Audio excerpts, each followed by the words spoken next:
America, Canada உள்ளிட்ட 6 நாடுகளில் கோதுமை, சோயா உள்ளிட்ட ஒரு சில மரபணு மாற்றப்பட்ட உணவு பயிர்கள் பயிரிடப்பட்டு வருகிறது.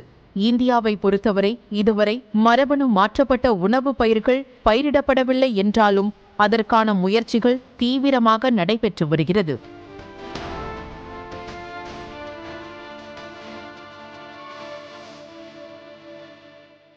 இந்தியாவில் மரபணு மாற்றப்பட்ட பருத்தி ஏற்கனவே பயிரிடப்பட்டு வருகிறது.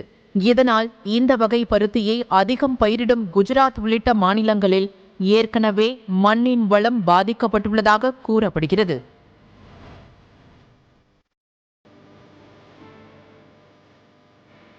இதற்கிடையே கடந்த சில வருடங்களாக இந்த மரபணு மாற்றப்பட்ட கடுகினை இந்தியாவில் பயிரிடுவதற்கான பல்வேறு கட்ட முயற்சிகள் நடைபெற்று வருகிறது. இந்த மரபணு மாற்றப்பட்ட கடுகு களைகளை தாங்கி வளரும் தன்மை இருக்கும். எனவே களை கொல்லிகளை தெளிக்க வேண்டிய அவசியம் இல்லை.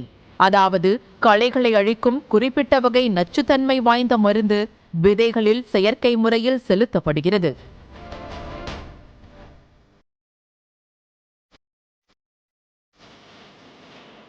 அதை பயிரிடும் போது மண்ணில் உள்ள நன்மை விளைவிக்கும் நுண்ணுயிர்கள் அதன் வீரியம் தாங்காமல் அழிவதால் மண்ணின் வளம் பாதிக்கிறது.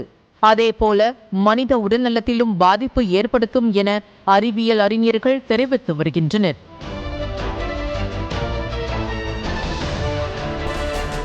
இந்த மரபணு மாற்றப்பட்ட கடுகின் விதைகளை விவசாயிகள் பயிரிட்டு மீண்டும் விதையை பெற இயலாது. எனவே விவசாயிகள் அதை உற்பத்தி செய்யும் பேயர் என்ற பன்னாட்டு நிறுவனத்திடம் மட்டுமே கையேந்தி நிற்கும் நிலை வந்துவிடும் எனவும், எனவே வணிக நோக்கில் கூடுதல் விலைக்கு விற்று நாட்டு விதைகளை அழிக்கும் சூழல் ஏற்பட்டுவிடும் என இயற்கை ஆர்வலர்கள் அச்சம் தெரிவித்துள்ளனர். இந்த மரபணு மாற்றப்பட்டது மட்டும் இல்லை, களைக்கொல்லியை தாங்கக்கூடியது. அப்படி அந்த களைக்கொல்லியோட வியாபாரம் இன்னும் ஜாஸ்தியாகும். அப்போ அதை உபயோகிக்கிற விவசாயிகள் முதற்கொண்டு, இந்த விவசாய நிலங்கள் முதற்கொண்டு, நுகர்வோர் முதற்கொண்டு எல்லாருக்குமே அஃபெக்ட் பண்ணும். ஆனால் ஹெர்பிசைட் டாலரண்ட் கிராப்புக்கு நம்ம நாட்டில் ப்ரோட்டோக்கால் இருக்கா? அதை கொண்டு வரதுக்கு முன்னாடி அதுக்கான படிப்பினை பண்ணணும், ஸ்டடி பண்ணணும், அதுக்கான இது இருக்கு இல்லையா, ட்ரையல் இருக்கு இல்லையா, அதுக்கான ப்ரோட்டோக்காலே கிடையாது. இதால் பல கேடுகள் இருக்குது எல்லாத்துக்குமே.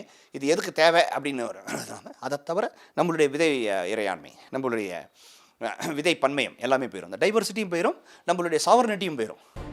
வட மாநிலங்களில் கடுகு, கடுகு பேஸ்ட், கடுகு எண்ணெய், கடுகின் கீரை உள்ளிட்டவை அன்றாட உணவில் அதிக அளவில் சேர்த்துக் கொள்ளப்படுகிறது. கடுகு உற்பத்தியில் இந்தியா தன்னிறைவு அடைந்துள்ளது.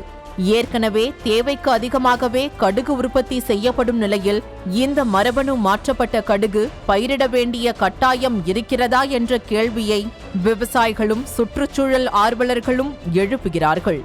உணவே மருந்து என்பது போய் மருந்தே உணவு என்ற நிலைக்கு தள்ளிவிடாமல் இருக்க இயற்கை விவசாயத்தை பாதுகாக்க வேண்டும் என்பதே இயற்கை அக்கறையாளர்களின் வேண்டுகோள்.